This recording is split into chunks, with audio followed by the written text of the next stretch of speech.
Well, I guess I'm plagued. I come across too vague. I'm not seen. I usually ended up not having plans for New Year's Eve. This tended to make me feel sad, like I didn't have a life. I always felt like I was missing out. I didn't want to be stuck in with loads of fireworks going off.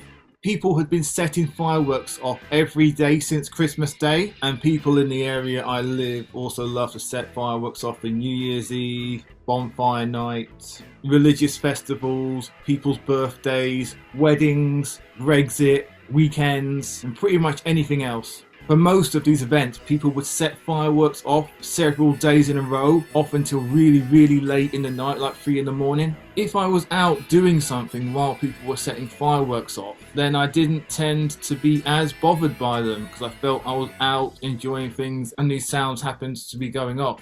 I was more bothered if I was stuck in and they were going off all around me. A friend suggested going out to an event that looked too far away and difficult to get to. I wanted to have something to do for New Year's, so I agreed to go out to this event. I had asked another friend if she wanted to do anything for New Year's. She replied after I had already agreed to go to the faraway thing with my other friend, so I felt I had to stick to that event, even though the event my other friend suggested was nearer and looked a lot more like my sort of thing. As I had thought trains ran all night New Year's Eve, I didn't look up my journey home. It wasn't until my journey out to this event that I looked up my journey home and saw the trains weren't running all night. It turned out it was just the TfL trains that were running all night and not the overground National Rail trains. The last train I could get home was before midnight. I was really stressed out about how I was going to get home. Some family members texted me to suggest different journeys I could get home. I was also worried that my anxiety about getting home would upset my friend who I was going to this event with. The event was advertised as some sort of hippie type event, so I thought it would be kind of chilled out, but it was more like a nightclub event with playing really annoying mainstream songs, and everyone was dancing. I tend to not like the idea of dancing and putting myself on display in front of everyone else in a way that would get everyone's attention, as that's what dancing seems to be about, getting people's attention so you can bond with people. But I'm worried I will look bad and it will be embarrassing and everyone will notice.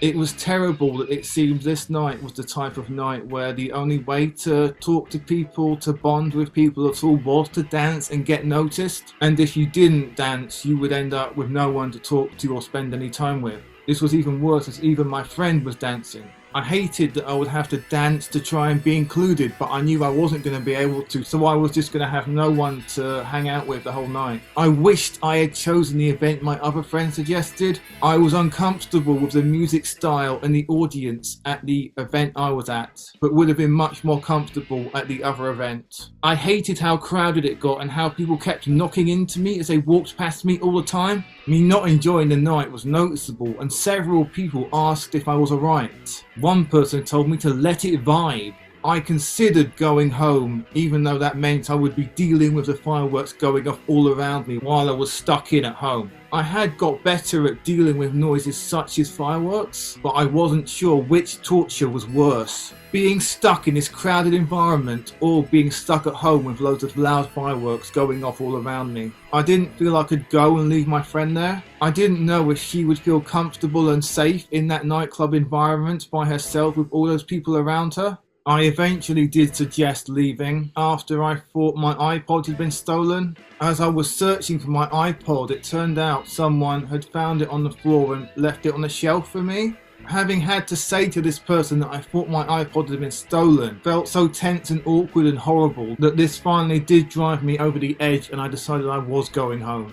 I asked my friend if she would be okay, and she said she would. I got home at about 3 in the morning, and I was glad to see I seemed to have missed the fireworks. Some fireworks did go off about 3:20 in the morning. More fireworks went off after I went to bed and was trying to sleep, closer to 4 in the morning. The next day, I found out fireworks had been going off loads in the area I live, and that at midnight they had been going off for 45 minutes straight. So I was glad I was out for New Year's. In the